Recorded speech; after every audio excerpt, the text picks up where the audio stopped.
Good morning, everyone, and welcome to the presentation of ASSA ABLOY's Q4 report for 2025.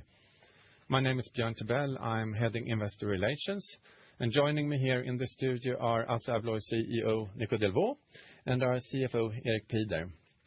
We will now, as usual, start this conference with a short summary of the report and then open up for your questions. And with that, I'd like to hand over to you, Nico. Thanks, Björn, and also good morning from my side. We can report a strong end of a very good year for ASSA ABLOY. We had a good organic sales development in Q4, an organic growth of 4%, with strong growth in Global Tech and Americas, good sales growth in EMEA and in Entrance Systems, and a sales decline in APAC, mainly again related to the pressing market situation in Greater China. A good organic sales complemented with also good growth through acquisitions, net 3%, and then strong operational execution with a record EBIT margin of 16.8% in the quarter, and then operating leverage of 80 basis points. Good work done on the working capital side, also giving us a strong cash flow and a cash conversion of 137% in the quarter. Also this quarter, again, the shift from mechanical to electromechanical continues, and we've seen an electromechanical organic sales growth of 8% in our regional divisions. We've been also active on the acquisition front in this quarter with 7 acquisitions completed. If we look a little bit into the numbers, sales north of 38 billion SEK, 4% organic, like I mentioned, 3% net acquisition, and then unfortunately hit in a strong way by FX, mainly weak dollar versus strong SEK, so 10% negative effect on top line, therefore sales top line minus 3%. An EBITDA margin also at record level of 17.9%, and we see the gap between EBIT and EBITDA further growing as we continue to buy quality technology companies. So it's important to look also at that 17.9% EBITDA margin. Then the EBIT margin, like I mentioned, 16.8%, 30 bips up, and EBIT at 6.5 billion SEK. Look a little bit in the world. I would say I can say the same as I said in previous quarters. We continue to see a good momentum on the non-residential side, on the commercial side, in our 3 main areas, in North America, in Europe, and in Oceania, as well on the normal commercial side as on the institutional side. Whereas also in all 3, we continue to see more weakness on the residential side. There is 2 markets where I've seen a pickup on the residential, that is in Sweden and in New Zealand. In New Zealand, we see good recovery as well on new build as on R&R. In Sweden, we see that recovery mainly on the R&R side, not on the new build side. There's the 2 markets that start to cut interest rates first, so we will have to wait a little bit longer for Europe on the ECB-related countries to see that recovery. And the same thing is true in the US, where interest rates stay around that 6%, and you know that 72% of the households in the US that have a loan on their houses have an interest rate below 5%, so there is still that gap. On a positive note, we see, and that's an interesting statistic, that 55% of the houses in North America are older than 40 years, so that R&R really should start to kick in hopefully in the near future. You see the numbers per region. Another important vertical for us is the logistic vertical, where we see a recovery in North America, not really a V recovery, more a U kind of recovery, slower recovery, which in a way is also easier from an operational perspective. Unfortunately, we don't see that same recovery in Europe. As a matter of fact, we believe that the logistic market in Europe is even further down. So numbers +4 in North America, +12 very strong LATAM, and +3 organic growth in Europe, -2 in Africa, strong Australia, New Zealand, +8, and then a very mixed picture in Asia, where we have seen good growth in the rest of Asia and higher double-digit negative growth in Greater China. Couple of highlights, this new product, it's a new range of garage door openers that we sell under different brands, also under the Kwikset brand, and integrating this garage door opener in the home automation ecosystem from Kwikset together with our digital door locks. Very good collaboration between the Americas division and the Entrance Systems division. And also good to see that in you could say a more mature market with mature products, our R&D team still found ways to really differentiate with announced unique security features. So quite excited about this new product range. A couple of project wins, Cycle K in Germany, Entrance Systems won a service contract from around 2,000 industrial doors. Comcast US, our new recent acquisition, InView in Global Solutions, equipped their stores with a total of 17,000 units for secure display of their electronic equipment. And then here in Stockholm, HID, public transport, access to metro, bus lines, trains, interesting project.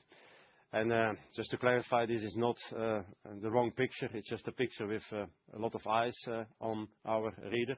And that's one of the reasons why we were chosen for this project, our capability for our equipment to work in extreme weather conditions. So I'm also quite happy with that project. So you see now that since 4 quarters we have seen an acceleration of our organic growth, also an acceleration of our organic volume growth. And we continue to complement that organic growth with good growth through acquisitions. Our sales is up 65% over the last 5 years. And then our operating margin, well within the 16 to 17% bracket on a 12-month moving trend at 16.2%. And an EBITDA margin even above that bandwidth at 17.2%. Therefore also a good operating income, 107% up compared to 5 years ago.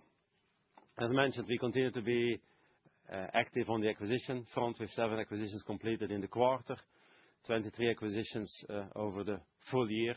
They represent an annualized sales of around 6 billion SEK.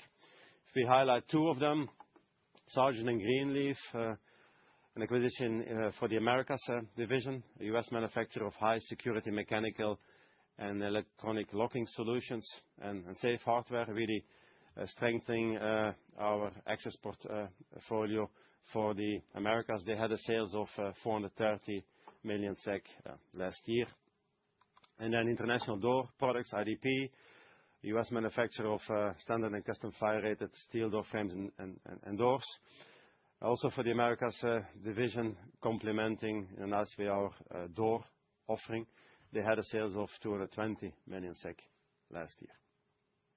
If we then zoom into the different divisions, starting with EMEA.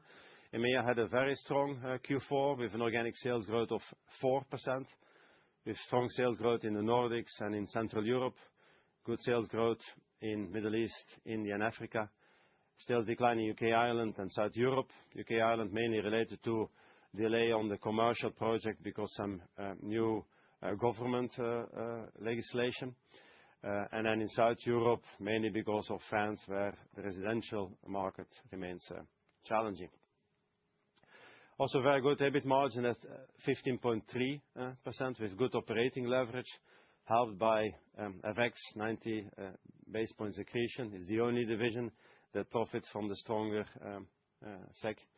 And then M&A diluted 50 basis points. That's mainly related to transactions of acquisitions we did in EMEA. So more you could say one-offs. Americas, another very strong quarter for the Americas with an organic sales growth of 5%. We have a strong high single-digit sales growth for the North America non-residential segment. Good sales growth in LATAM and then a stable sales development for the North America residential segment. Strong EBIT margin at 17.9%. We have an excellent operating leverage of 120 basis points. And then dilution 50 basis points of X, dollar SEK again. and M&A dilution also 50 basis points. Also here mainly related to the acquisition-related costs that for the two acquisitions that I showed earlier. So also more one-offs, you could say. APAC, an organic sales decline of 2% with a good sales growth in Pacific, Northeast Asia, and a sales decline in Greater China and Southeast Asia. Greater China, Southeast Asia is really a mixed, different picture. Greater China, high double-digit negative growth, and Southeast Asia, high double-digit positive growth.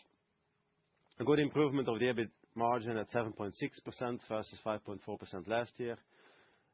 Excellent operating leverage, and also here hit by currency 70 basis points.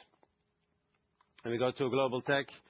I would say extreme good quarter for Global Tech with an organic sales growth of 9%, with strong performance as well in HID as in Global Solutions, and then also a very strong EBIT margin at 18.9% with good operating leverage, despite a strong hit of FX 90 basis points and a small accretion on M&A of 20 basis points. That's mainly linked to InView. And last but not least, Entrance Systems, a bit lower organic sales of only 2%, where we've seen strong sales growth in pedestrian, good sales growth in doors and automation, but stable sales in industrial and perimeter security, and good but lower sales growth in service. And then still strong execution with an EBIT margin of 18% and a very good operating leverage, I would say, despite only 2% organic sales of 90 bips. FX hit us with 40 basis points, and M&A has been neutral. And with that, I give the word to Erik, our CFO, for some more details on the financial numbers. Thank you, Nico, and a very good morning from my side as well. I think you've heard a lot about the quarterly numbers from Nico, so if I focus a bit on the full year, on sales, we were up with 1%. If we then dissect that, 3% organic growth for the full year.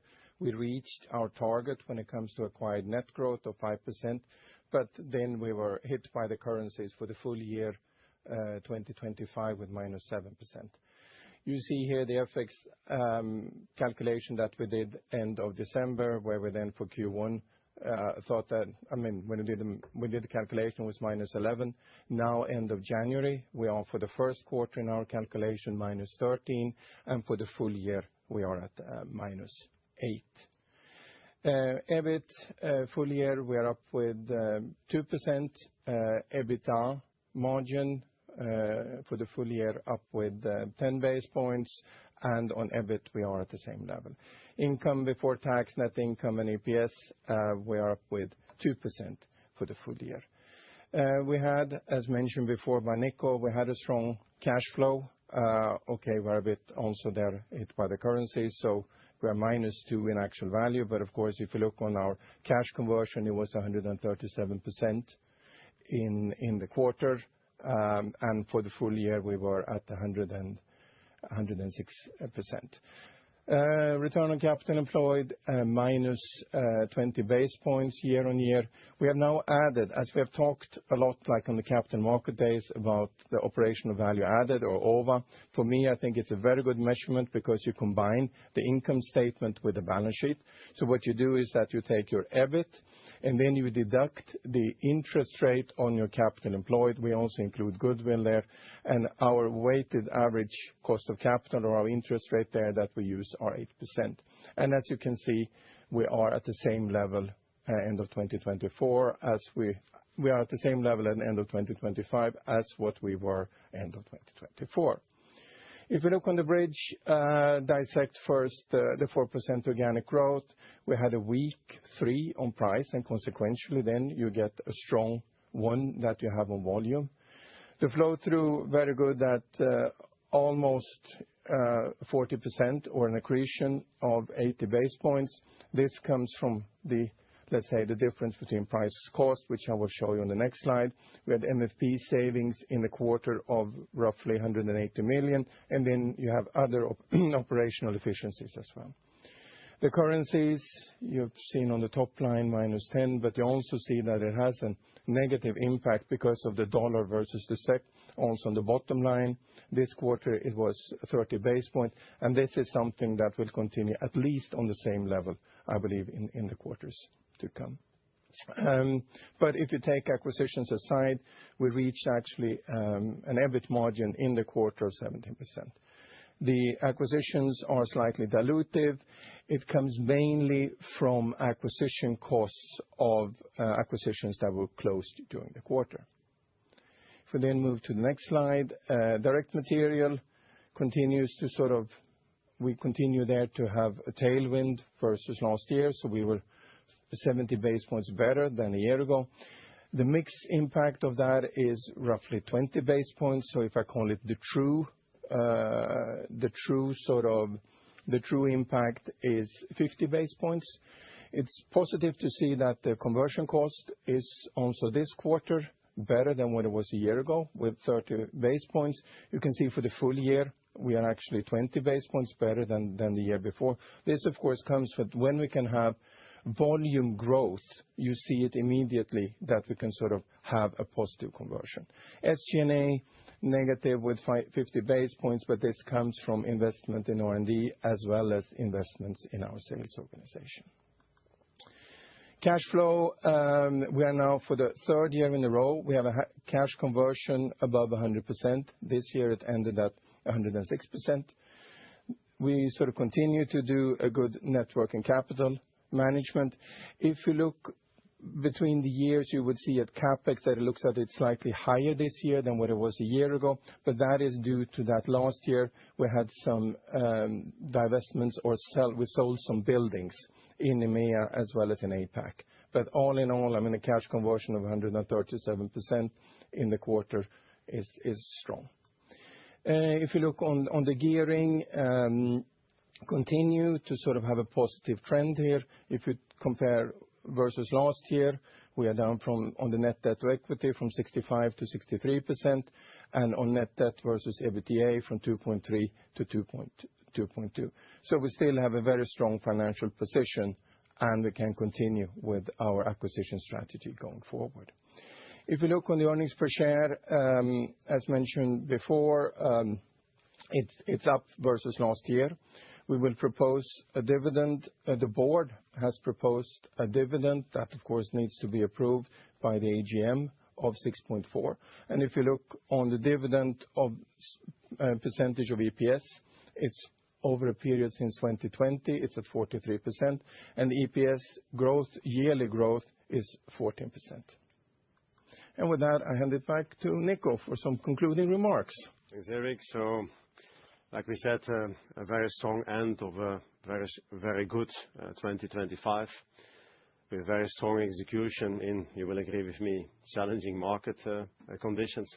So good organic sales growth of 4%, complemented with good growth through acquisitions of 3%. A record EBITDA and EBIT margin in the quarter, an EBIT margin of 16.8% with excellent operating leverage. And then also very good working capital management, giving us a strong operating cash flow and a very strong cash conversion. Like Erik mentioned, the board then proposes a dividend of 6.4 SEK per share that we propose to, again, pay out in 2 equal tranches like we've done in recent years. And then, last but not least, Björn has asked me to remind you that there is for those that are interested, a sustainability seminar on March the 20th, where you can also find the registration link on this slide. So, as a conclusion, I think 2025 was a good year. And again, what we always say is that whatever the market conditions come to us, our decentralized model, our proven strategy, we are convinced that we will also continue to deliver good results going forward, whatever market conditions come to us. And with that, I give the word back to Björn for Q&A. Thank you, Nico. Well, yes, that means it's time to open up for your questions. And as usual, could we ask you to limit yourself to one question and one follow-up?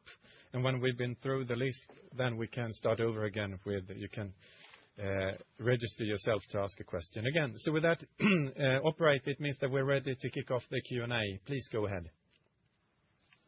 We will now begin the question and answer session. Anyone who wishes to ask a question may press star and one on their telephone. You will hear a tone to confirm that you have entered in the queue.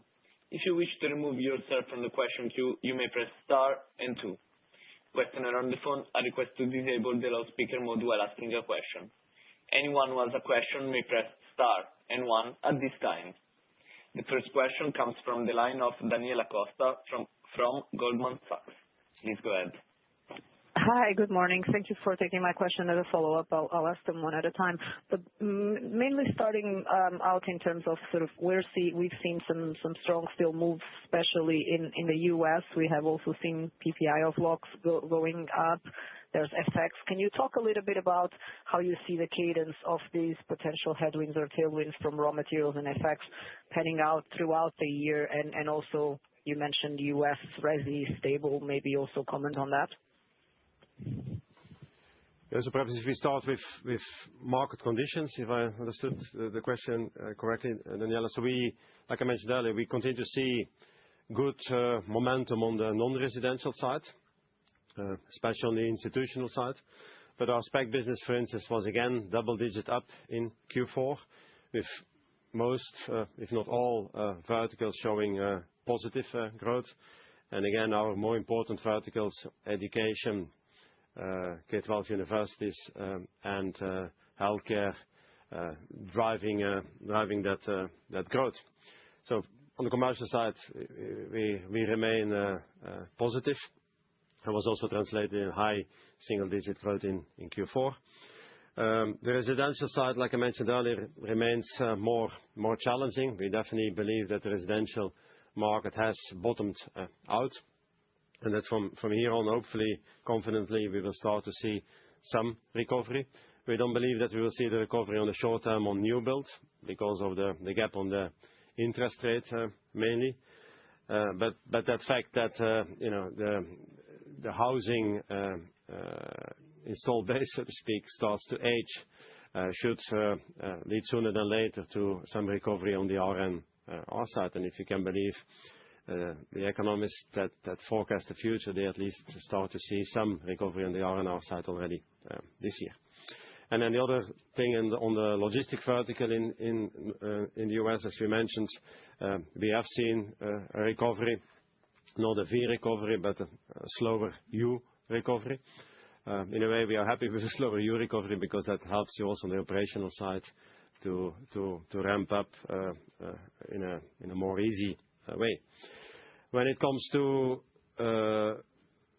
some headwinds, of course, you have some natural things that we can't change. We had quite some bad weather, as you know, also in January, that affected temporary, I think, to a certain extent, the business. That, of course, should just be a temporary thing, and I'm quite confident that if you look over the quarter, longer period, that will not be significant. The US dollar SEK, we can only look back at the past and see where currencies stand today. We don't know how they will evolve in the future. But like Erik mentioned, they will continue to have a very important effect on the top line. He mentioned the number in the call. It will also have a more important negative effect on the bottom line, definitely now in Q1. You've seen it was 30 basis points in Q4. We believe it might and it will be even a bit higher now in Q1. Then going forward, we will see what happens with the currencies. And then on the steel side? Yes, right. If you look material indexes in general, I think they are going up in a significant way. Copper, zinc, nickel. Steel has been more stable, and you know that we are most exposed to steel. But we will do like we have done in the past. I mean, if material indexes go up, we will try to compensate them through price increases. We have already announced price increases end of last year, beginning of this year. And we will see if the market follows. We obviously will continue to do price increases, and we are confident that we will be able, like we did in the past, compensate for material increases through price increases and defend the margin. Perfect. Thank you. My follow-up is just on your comment now. You write on the 16 to 17 that you want to be on the long run margin at the top end of that. What would have to happen to see you above that? Is that something that you definitely don't want to go above because M&A will always dilute you back, or would you have to see it for a number of years above it, and then you would consider changing the target? Is there a possibility that at some point you would consider increasing the target, or you rule that out given the structure of the business model? I would say let's not answer hypothetical questions. I think let's work hard first to get more higher up into that bandwidth. That's also what we have said in the capital market today. We are today at 16.2%. We have the ambition to get more comfortable in that bandwidth, perhaps also more to the higher end. And of course, there is a couple of main drivers there. Clearly, if you take the Americas, we have our residential business, where we have said that within the first 5 years after the acquisition of HHI, we will realize $100 million bottom line synergies. If that happens, we can bring HHI to that 16% EBIT margin, including PPA and so on. So that is definitely something that over time will move the needle for the Americas division. Of course, we will need some help of the recovery of the market for achieving that. And I think a second important driver is SKIDATA, where we know that we bought SKIDATA at very low single-digit margin, and where we have the ambition to bring it to let's say around 14% over the first 5 years. If that also happens, that of course also, because it's a 300 million euro business, that also has a more important effect on the margin. And the third one, as we mentioned at several occasions, we still believe that we have upside on the EMEA margin, where over time that should come closer to that 16%. So I would say that are the three main drivers that should help us to further improve EBIT margin. Got it. Thank you very much. The next question comes from the line of Andre Kukhnin from UBS. Please go ahead. Yes, good morning. Thank you very much for taking my questions. Can I just start with a follow-up on the pricing intentions for 2026? Can you tell us at this stage what we should be thinking about with current raw materials and effects for pricing for 2026? So, like you rightly said, it will depend a bit on where material indexes go going forward. And under the assumption that tariffs stay where they are today, because also that seems to be a moving target, I think you should calculate with a price somewhere, I would say, between 1.5% and 2%. Because we live in a slightly higher inflationary world than, let's say, prior to COVID. Prior to COVID, our price component was perhaps a low 1%. This obviously should be a little bit higher with higher inflation. And then we have, of course, some price carryover from last year still mainly on the tariff side. Thank you very much. And can I just ask about the demand trend as you started the year compared to kind of the exit run rate of Q4? I think you've covered the US, but if we could just go around maybe EMEA and Asia on kind of which way we're trending as we go into the year. And maybe as part of that, could you comment on the specified activity in EMEA as well, please?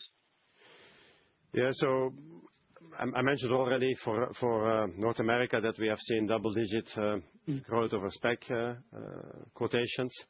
The same is true in EMEA, and we have seen high single-digit spec growth for Oceania. So on the spec side, we continue to see good momentum.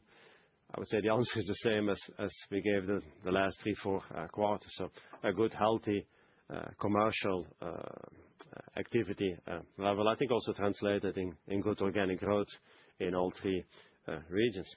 And comment on the residential side would be also similar, still, definitely bottomed out, but no real recovery yet for the residential market, with the exception, like I mentioned earlier, for New Zealand, a smaller country, and then and then Sweden, where we have seen the recovery on the R&R side, but don't see the real recovery yet on the new build side. Thank you. The next question comes from the line of Gael de-Bray from Deutsche Bank. Please go ahead. Yes, good morning. Thank you for taking my questions. The first one is on the M&A side. I mean, I think that based on the already announced acquisitions, the M&A contribution that's baked in for 2026 is just around 1%, which is lower than it was at this point in the previous 2 or 3 years, I think. So I'm wondering if you could provide any, a bit more color on the M&A pipeline and perhaps a range of the potential M&A contribution for 2026. So it's true that the carryover on the M&A side is 1% for the full year. It's around 3% for Q1. We have an active M&A pipeline. As you know, we have identified more than 900 potential targets. We are not talking to all of them, but we are talking to many of them. We are confident we will continue to close some of the acquisitions we are talking to in the coming months and quarters, so that growth through acquisition for the year will go up. And as you know, we have the ambition to grow through acquisitions 5% per year over a business cycle. We realized that 5% last year. We will do our best to come as close as possible to the 5% also this year. Like I mentioned, we have high activity. Then, to close the deals, you depend on two parties. Both parties have to agree. But we are happy, never satisfied, but happy with what we have in pipeline for the time being. Okay, thank you. And the second question is on the organic growth dynamics, or more specifically on the volume momentum. I think it was around 1%-ish this quarter, so roughly the same as in the previous 3 quarters, really. So I guess my question is whether you kind of see any signs of acceleration going into 2026, or whether that's too early, and if basically you're comfortable with the consensus expectations for volume growth of 3%-4% in 2026. Well, it was not really the same over the last 3 quarters. If you look 3 quarters back, it was very low, 1%.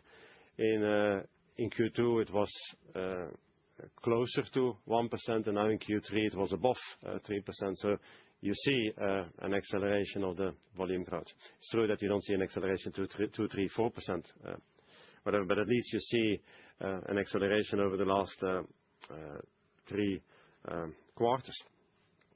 Then, of course, going forward, if you now look in Q1, the comparison is more difficult than in Q4, because I think last year in Q1 we grew 2%, where in Q4 we had a flat, slight negative growth.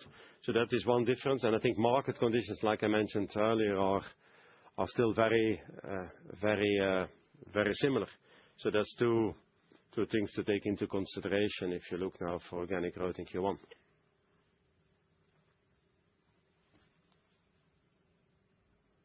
Okay, thanks very much. The next question comes from the line of James Moore from Rothschild. Please go ahead. Yeah, good morning, everyone, and thanks for the time. Hey, Nico, I don't know if you mentioned it earlier. My line was dead for a moment. LMEG, is it possible to talk about the organic growth speed in the quarter for the global and the regional picture? And then I have a follow-up I'll come back to.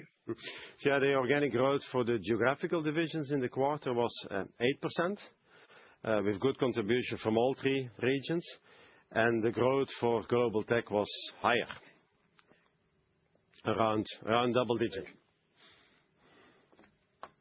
Thanks. And I wondered if you could talk about the opportunities and the threats of the Aliro smart lock digital key wireless ultra-wideband near-field standards that are coming. I mean, I see pluses and minuses, and I wondered if you could help us navigate it in the sense that it enables digital smartphone key wallets, and maybe that helps with LMEG adoption. but is there a risk? And how should we think about the loss of proprietary ecosystem lock-ins with cross-band interoperability? Does it commoditize the software layers? Do you worry about Apple and Google becoming gatekeepers? Just trying to think about what this means. Yeah, I think you should if you look at our LMAC business, which is around, 32% of sales. If you look at that part, more than 90% is on the non-residential side, on the commercial side. And of course, all the things you talk about have an effect in the first place on the residential side. And on the residential side, those standards, we see it as an opportunity because, like I said, it will accelerate adaptation. And I mean, we as one of the strong players in this field, if you see an acceleration of that market, we will obviously profit from us together with the other players in the market. And then if we can do a good job and come with more innovative products and wider product ranges, and hopefully confidently we will also take a bigger part of that market. Okay. And lastly, I wondered if you could just talk a little bit about software recurring. It's obviously been a great growth engine. Does that continue in the quarter, and you feel happy with the pace going forward?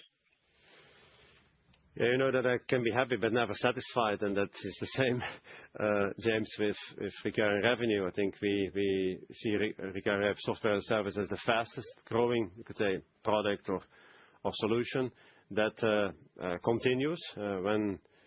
When I started back in 2018, recurring revenue was around 2% of top line. Today it's close to 6% of top line. So very strong acceleration and relatively becoming more and more important. And you know that you also make very good margins on that type of business.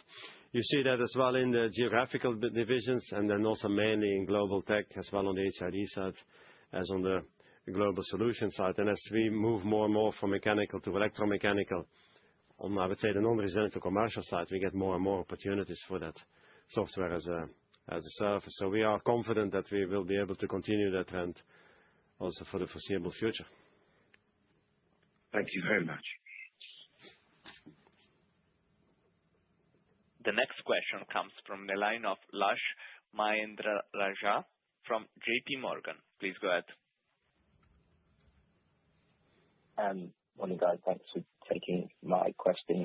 It's on entrance systems and just the commentary around perimeter security and sort of the stable development there. And I think that's sort of a sort of slight change of tone versus sort of Q3, and I guess particularly given sort of data center growth. I thought that was an area that benefited. So just trying to understand, I guess, what you're seeing there in the quarter. So I didn't understand the question correctly. Data centers, how that's impacting entrance, I think. Right. So as we also mentioned on the Capital Markets Day, data centers today represents around 1% of our top line sales.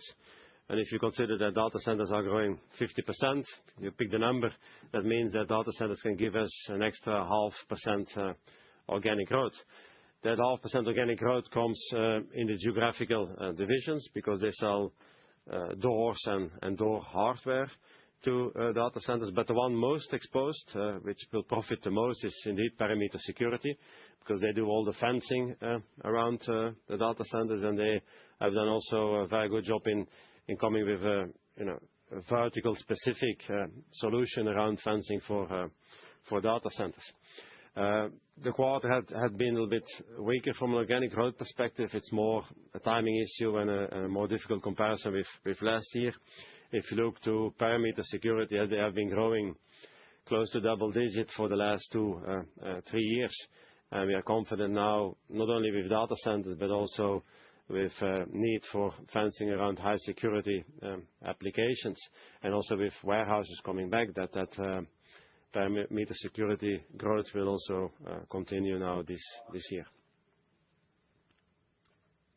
No, thanks for that. And just as a follow-up on the entrance systems margin as well, obviously strong performance there. I mean, is there something going on there with the steel component and maybe some of your competitors importing more of their steel? Have you been able to sort of price it better and take some of that margin?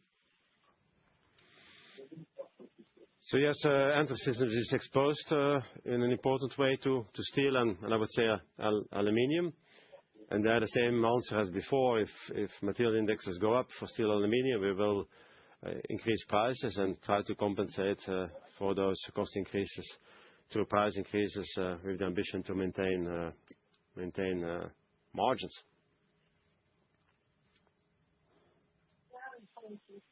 Thanks very much.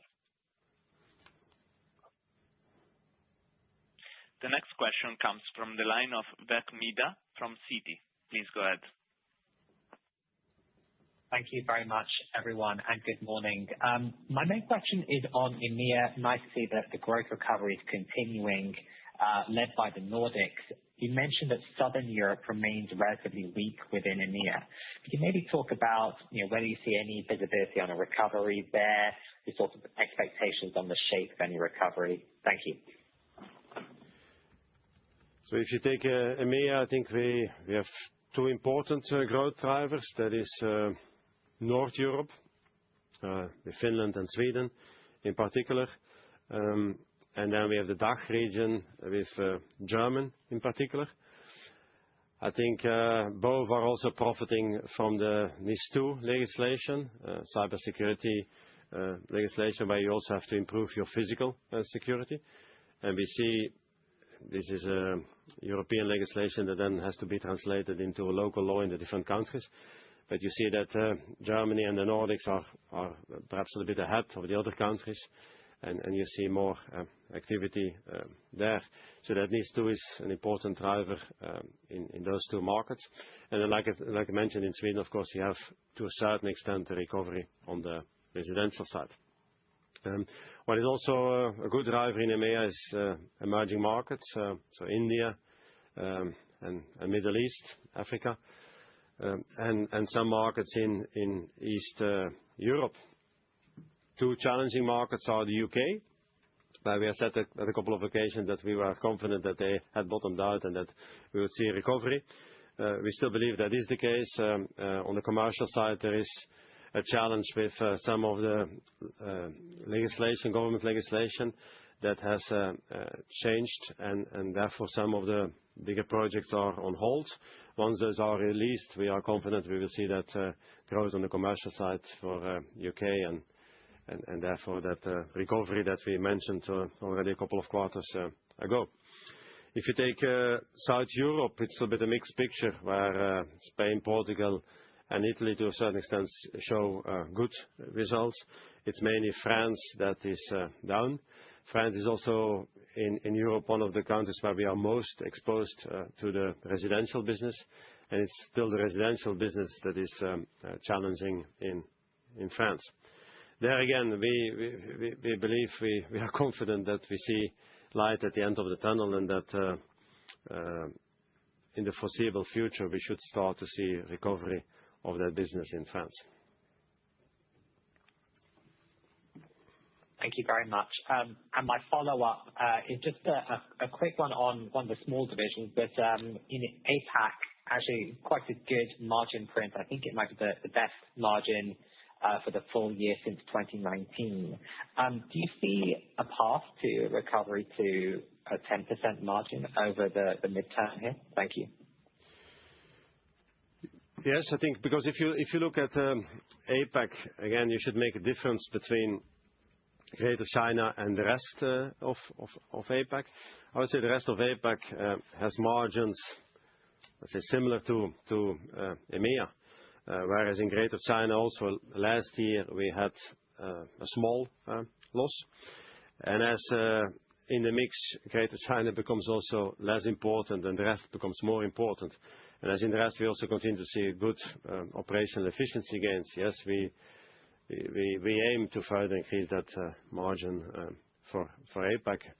Over time, I think it should be possible to go to double digit also in APAC. Thank you very much. The next question comes from the line of Aaron Ciccarelli from Bank of America. Please go ahead. Hello. Hi, good morning. Thanks for taking my question. My first one is on U.S. residential. You talked about the market bottoming out. I was wondering if you can provide a little bit of an idea of how pricing within different part of the market, if you can talk a little bit about perhaps the Kwikset brand versus Baldwin would be great. Also talk a little bit how the pipeline is shaping up as we enter the first part of the year. Thank you. Yes. First on the market, to repeat what I said before, we don't believe that we will see on the short term a recovery on the new build because of the gap on the interest mortgage rates. Where perhaps we are a bit more positive on the R&R side because of different facts. The main fact, what I said earlier, is that 55% of the houses in the U.S. are more than 40 years old. Sooner or later, that R&R has to come back. There for us, as a strong market leader in that field, it's very difficult to do better than the market. What we try to do is come with a lot of new product development.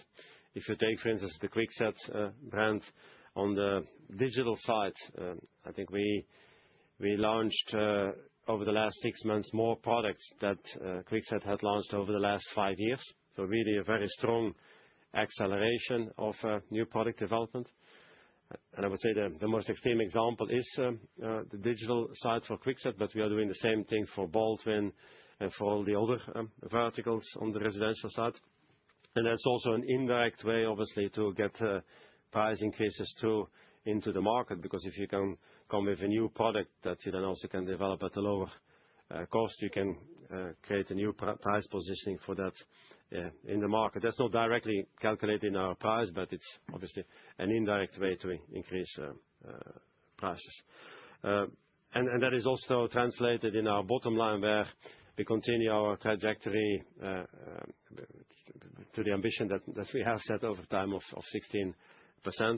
Again, that will not be possible if we don't see the recovery also of the market and get a little bit help of the market.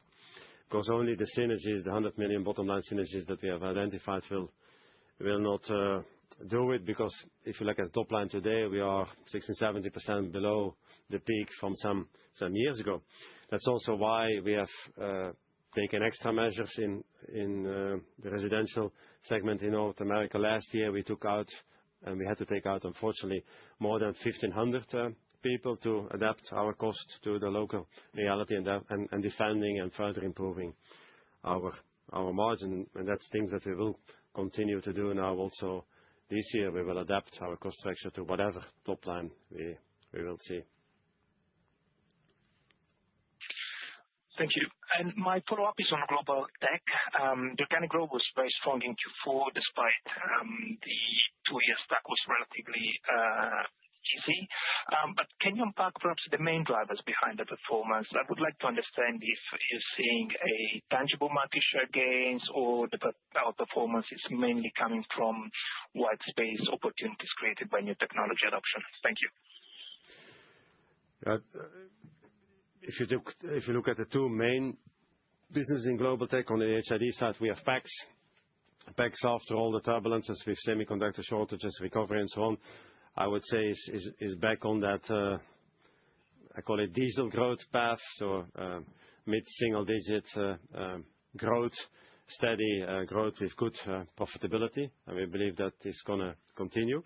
What was good in HID is that we have seen very good growth for the other verticals, the smaller verticals, where we invest a lot in feet on the street, a lot in R&D to make them significant bigger, then also helping on the margin side. We have seen good development of those verticals in the quarter.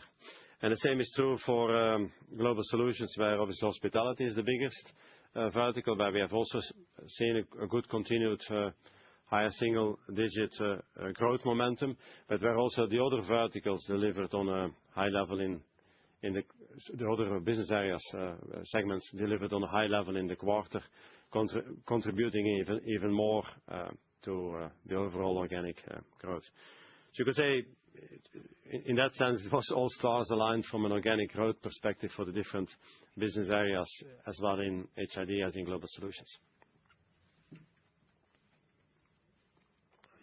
Thank you very much.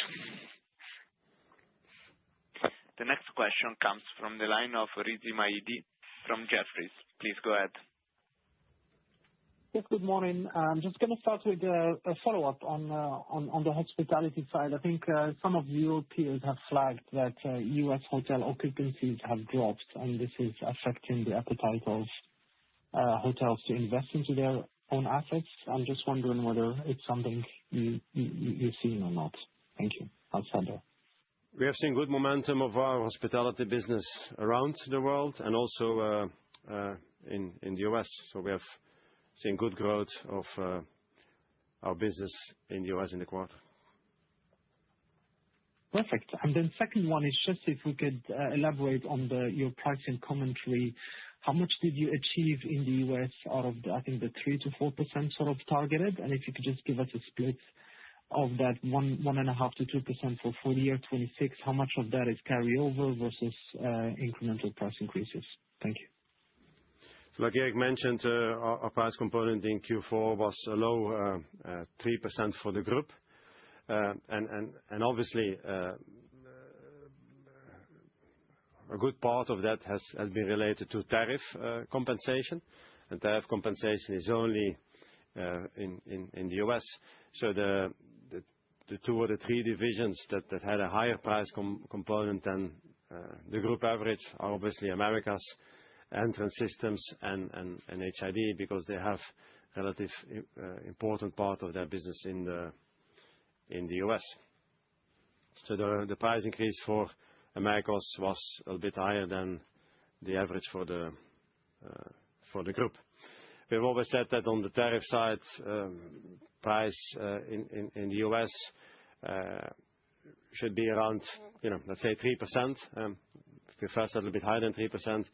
We now have seen that it's a little bit lower than 3% because we were able to further move parts, sub-assemblies, and products to more tariff favorable destinations.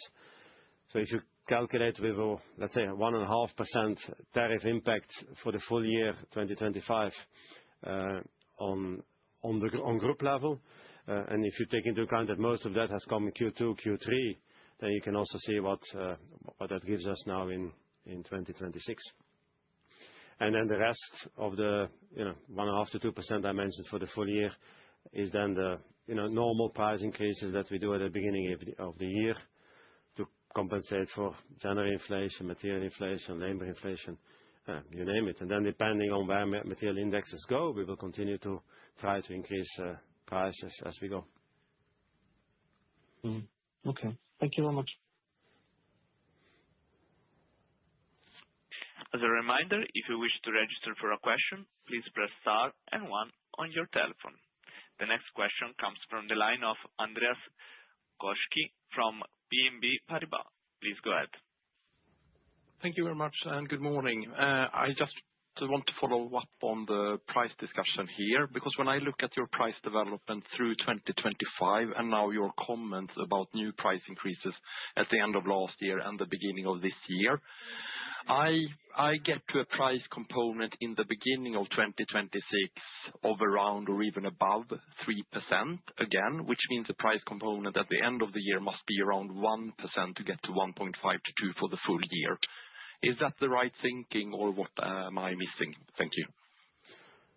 I think in global terms, I think it's a good thinking. It's more or less in line with how we see things. Then again, everything will depend how costs evolve going forward and how successful we are or not in realizing the price increases that we have announced and are announcing, and that should kick in later in the quarter.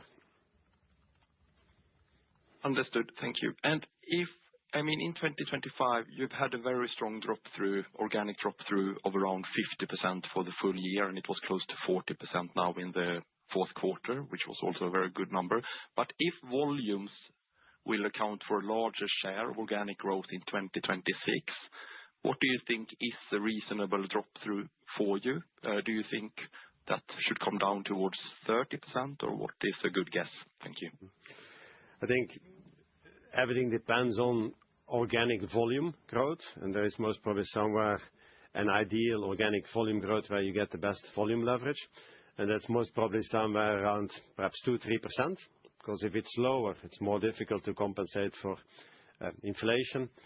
If it's much higher, you put too much pressure on your supply chain, on your factory. You have to work with overtime. You have to expedite deliveries and so on. So most probably that 2-3% organic volume growth is an ideal place to be. And if you are there in normal conditions, drop through around that 30% should be realistic, yes. And if okay, Björn, to squeeze in one just it's okay. Follow-up. Because you mentioned that comps will now become more difficult in Q1 and that market conditions are still very similar. Normally, you get the question how the current quarter has started, but does your comments around the tougher comps mean that you're now seeing slower organic growth in Q1 26 compared to Q4 25, or what are you saying? Thank you. Yeah, perhaps on how that the quarter started, how January started. It's been difficult to compare. First, January had one working day less. If you compensate for that, January was a little bit lower than Q4. And it was mainly, we believe, linked to two things: the weather conditions in general and the weather conditions in the US in particular. We believe this is a temporary thing, and over the quarter, we don't think that is going to be a significant reason. And the second reason was that we have a more important factory in Berlin, and you know that there was a sabotage, electrical sabotage in Berlin, that they were without current. Our factory was without current for 5 days. We could not produce an invoice for 5 days. Had a negative effect in January, but again, this will pick up, and we don't think that is going to be a notable negative thing in the quarter. So that is on how the year started. On the comment on the comparisons is as well top line as bottom line. Like we mentioned, we had a stronger organic growth in Q1 last year than in Q4 the year before. Therefore, the comparison is more difficult. But also bottom line, the comment was always there because we have the normal seasonality. But we also want to highlight that now with ski data coming in, we have a much higher seasonality. Ski data will give an extra around 50 basis point seasonality in Q1, negative seasonality in Q1. And then, like we mentioned on the currency side, which will have an important negative effect in Q1 top line, but also bottom line. And that's perhaps the two deviations if you look at historical numbers. Understood. Thank you very much. So I think we have time for one more question. The next question is from the line of Andre Kukhnin from UBS. Please go ahead.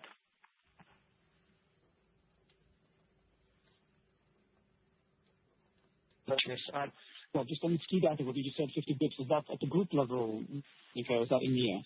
That's on group level. Oh, Entrance Systems, so. Yeah, that's on group level. Okay. Thank you. And I just also wanted to ask about the Americas dilution to margin from M&A through the year. Looks like 90 basis points. And I think from discussions before, I understand this is mainly investment in the Level Lock acquisition where you're rolling out that technology across bigger brands. Could you just comment on how that's going and what the outlook is for 2026? I noticed that dilution has kind of come down a bit, or quite a bit in the Q4 versus the prior quarter's run rate. Does that mean you're kind of now at the run rate of investment, and what kind of payback do we expect for 2026? Yeah, so if you take Q4, the dilution of acquisitions in Q4 in the Americas has nothing to do with Level Lock because we own it now more than a year, and so therefore Level Lock is in the organic part.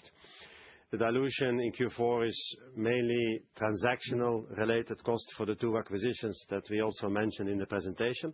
So you could say it's a more one-off type of thing. Whereas it's true that Level Lock has around 100 bips dilution for the Americas. Level lock,